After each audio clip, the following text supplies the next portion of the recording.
So I'm not going to screen share the readings because they're relatively short, but I'm going to put them in the chat.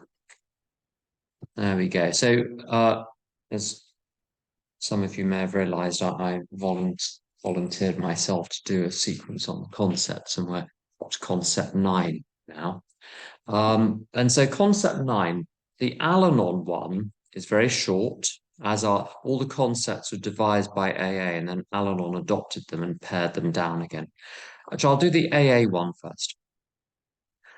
Concept 9, good service leaders, together with sound and appropriate methods of choosing them, are at all levels indispensable for our future functioning and safety.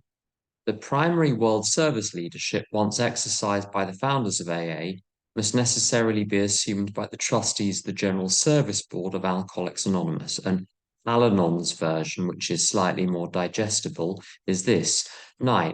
Good personal leadership at all service levels is a necessity.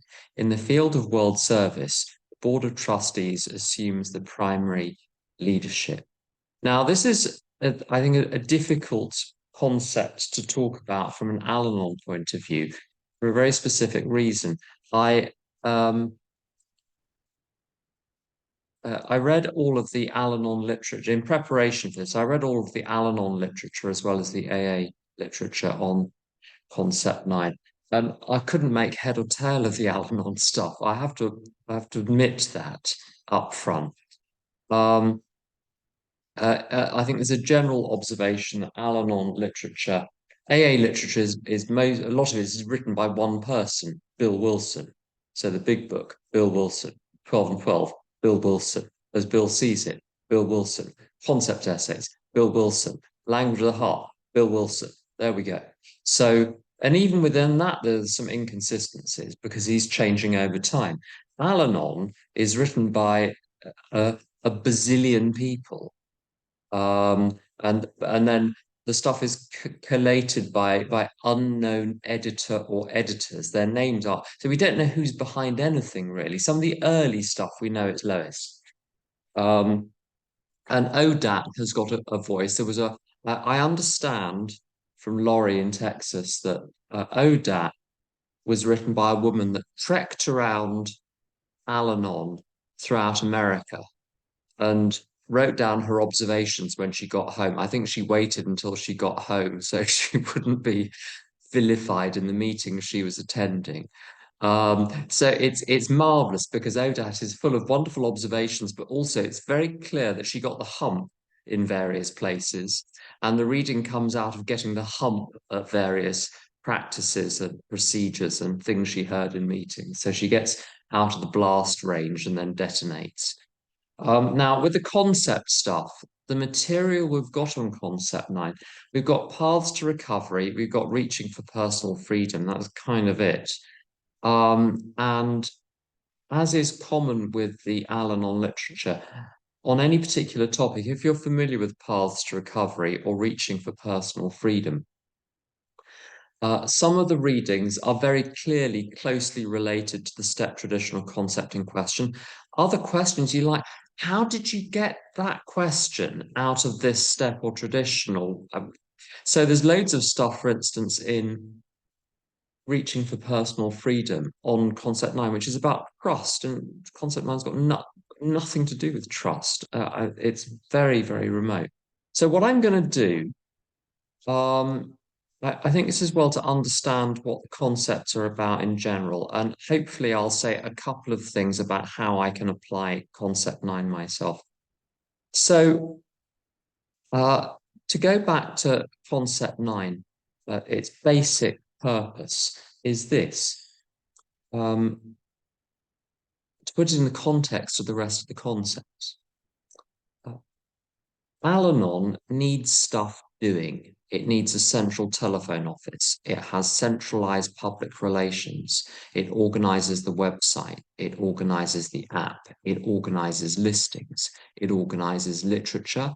It organizes a conference. You have to have a central body to do that stuff. The overall control of that lies with you and me, acting through our groups, our group consciences, our group representatives, areas, districts, and finally conference. The conference meets but once a year and can decide on, uh, has final decision on large matters of general policy and finance. Everything else must be done by the General Service Board acting through corporations. The conference is there once a year for a couple of days, but the board and its corporations are there the whole year. There are people, full-time executive directors and employees. They're the ones that have to do the work. Now, to do that work, they don't just sit there like potatoes waiting for the conference to tell them to do something when they've done it. They sit there waiting for conference to say the next thing because they can't wait another year. They've got to, they must act. Conference also gives only very, very vague recommendations, like we want a new book on I don't know, growing up in an alcoholic environment in Honduras or something. That might be the new book that is going to be written. Um, Conference doesn't give any details. It leaves it to the board to uh, flesh out the details, to devise a project plan, to break that down into tasks, to delegate those tasks, to implement those tasks, to manage the procedure, to review the results, and to report back. There's a lot that needs to be done. And so the action needs to be actively managed. It needs to be actively managed by people who are active managers. And this is what leadership is about. It's about actively managing processes rather than sitting there like a potato, waiting for someone else to do it or waiting for it to do itself. Um, so the trustees, in practical terms, are running everything. Running everything that must be done centrally because it can't be done by group. So the only things which it's given to do are things which can't be done at group level, district level, and area level. If it must be done at national, worldwide level, then it gets delegated. There are also other reasons why they have to be active, that there are because there are corporations, there are laws that must be complied with in some jurisdictions. The entity is classed as a charity or a non-profit, and there are laws which relate to that. So you've got to be very proactive about that. Again, you can't just wait for the laws to comply with themselves. You've got to actively comply with those laws. So what Concept 9 really talks about, and the Al-Anon literature, to bless it, it does a very good thing. It says, if you want to know more about leadership, we're not going to tell you what it is. Go and read Bill W.'s essay in the Concepts essays. And within his essays on the concepts, there's a kind of carve out where he talks about leadership, what it is and how it's exercised.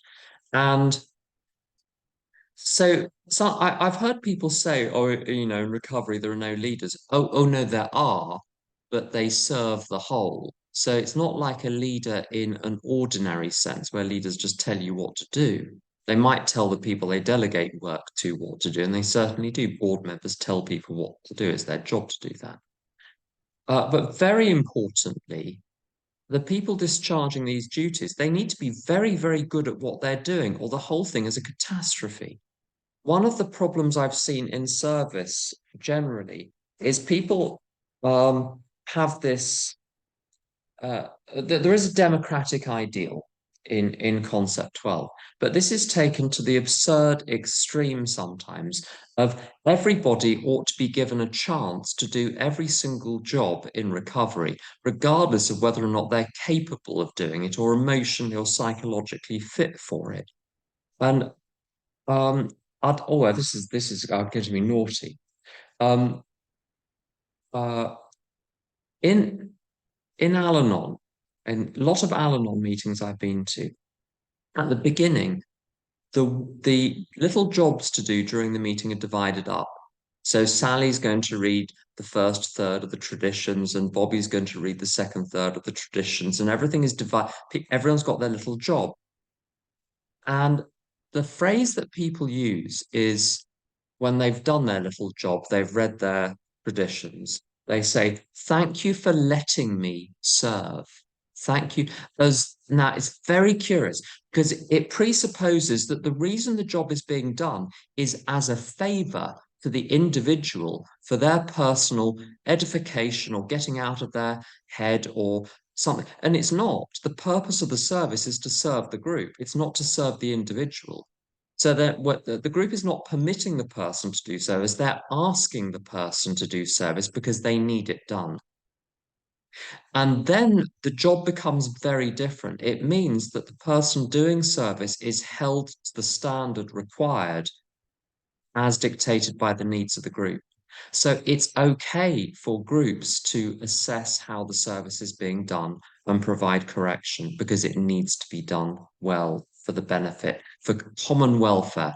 Common welfare trumps individual welfare here. So leaders, obviously the trustees are leaders, but anyone who is running a meeting in any way. I think there are two sorts of service in meetings is sort of grunt work, so putting out chairs and serving tea, basically jobs which must simply be done where um, there's no discretion really involved, there's no decision making. And then there are jobs with constant decision making. If you're running a meeting, all sorts of peculiar people do very strange things during meetings, and these need to be managed. You can't just let people do whatever they want to do, or it becomes complete chaos. You have to make decisions. You have to not dictate to the room, but lead by example how to comport oneself when sitting at the front of a particularly physical meeting where people can see your whole body. Um, uh, for instance, to be a chair of a group, but as I say, particularly when you're physically in the room, to be calm, to be measured, to be in a psychological and emotional state where you're able and willing to simply read the script as it stands without omitting anything, without adding anything, without changing anything, without adding your own little flourishes to it, without ad-libbing, without constantly tripping up and then correcting yourself and then laughing at yourself and then apologizing and then explaining all of the things that happened today which left you in a state where you were unable to read a simple script. That's not that's not leadership. Leadership is about, I think, is about playing a role well and preparing yourself to play that role well, regardless of what is going on behind the scenes. Often there is a lot going on behind the scenes. Fine, I get. But leadership is about showing by example what this program can do. It's not telling people what to do in a sort of dictatorial way. It's leading by example so that people, through your comportment, through your manner, through the content of what you're saying, are inspired to say, I would like whatever they have learned to do, I would like to learn that as well. And I think that's the real goal of leadership. And also to be inspiring in the service that one does so that others want to help you. And then people naturally get involved. And there's never any need to say, can someone fill in for this? Can someone fill in for that? So when people are not filling in, I always think it's the as it were the leaders of the meeting who are failing to inspire. The problem lies not in the people who are not volunteering. The problem lies in the failure of leadership. So the finger gets pointed back. Um, there isn't a lot of time, but there's some qualities that Bill Wilson talks about, and I think I'll talk about those and then stop. One, two, three, four, five, six, seven, eight. Yes, nine. There are nine qualities which I'll talk about just very briefly in my life. Dedication is the first one, which means that in service, I do the job that I'm asked to do. I do it to the best of my ability, even if I could get away with doing a 30% job or 50% job or 70% job. Treat it as though it's the most important thing in the world and to turn around service obligations within 24 hours. If the job takes more than one time slot to do it, then obviously it can take days or weeks or sometimes months if it's a very large project. But basically, turn it around daily. Competence. If I don't know how to do something, I ask. And everything I couldn't do anything when I got into recovery. I could conjugate Latin verbs. That was it. I had no um, deployable skills, but I made the decision to learn how to do them. I wasn't a natural at anything. Um, Good judgment. Well, that takes a lot of time and a lot of step work, and I'm work in progress. But that's something I think that is acquired through clearing the emotions of disturbances, and then you see what's there. Uh, you can't see what's at the bottom of water if the water is turbulent. If the water is still, you can see what's lying at the bottom of the river or the pond. Morality is one of the ones he talks about. And I'm leaning further and further into realizing that when it says a moral inventory in step 4, it really does mean that, not a psychological inventory. I'm looking at how essentially, I think all moral flaws boil down to this. I'm looking essentially at how I'm placing myself as the center and main objective of my life, as opposed to having God as the center and main objective of my life. And all moral questions, I think, flow from that fundamental error of having myself at the center of the universe. My job in service is to have God and the totality in mind, not myself. To be inspirational, people are inspired by different things. I'm inspired by uh, cheerfulness, briskness, and competence. Other people are inspired by kindness or lovingness, all sorts of things. And as my ex's mother would say, wouldn't do for us all to be the same. This is why we have rotating leadership. We have different people with different skills in leadership roles. Um, Stability. One of the things that I liked about many meetings I went to in my early days was the reliability and the consistency and the sense that whatever the whirlwind I happened to be in emotionally, nothing I could do could affect the room or the people in it. And there was nothing more destabilizing than meetings where, when I went off like a string of Chinese firecrackers, so did everyone else. The ability of other people not to react to me was the best thing. And it drove me mad sometimes because I desperately wanted a reaction, but it was the wisest, sanest thing to do. And to not react to people will, as I say, enrage them at times, but it's the right thing. Vision, which means looking to the long term and not just immediate gains or solving immediate problems. Special skills, if you're a secretary of a meeting, it really helps if you have a computer and can use email and can type. And the ability to compromise. I'll finish on this. Bill W. talks about progress.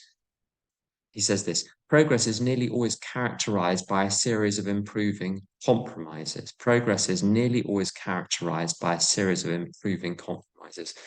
And when I go to my home group, um, um, or various groups I go to, a sort of ticker tape starts off in my mind with all the things that I would change if I were in charge. And my current policy is I get to make one suggestion a year. So I have to choose it very, very carefully and not suggest everything, because if everyone did that, we'd never get anything done. So to the group conscience, in my experience, is expressed not only by the group discussing and voting on something, then establishing something as its decision, its policy, its procedure. If you go into a group and things are done a certain way habitually, that is just how the group operates, that is the group conscience. It's not expressed verbally, but it is the collectively agreed way of doing things, which is why I'm extremely hesitant now about making any proposals within a group whatsoever, except those that are required to solve a problem which is pissing everyone off. If the group is fine, it does not need my proposal, or it would be like it already. It would already be manifesting the thing which I am proposing. It is not my job to go into groups and say, you're doing it wrong. I think your lives would be massively improved if you took on board my bright little idea. So to really respect a group conscience and say if it's done a certain way, leave them to it. That's how they've chosen to do it. I'm not going to interfere. Um, that's all I've got on this tricky topic. Where are we? Turn the recording off.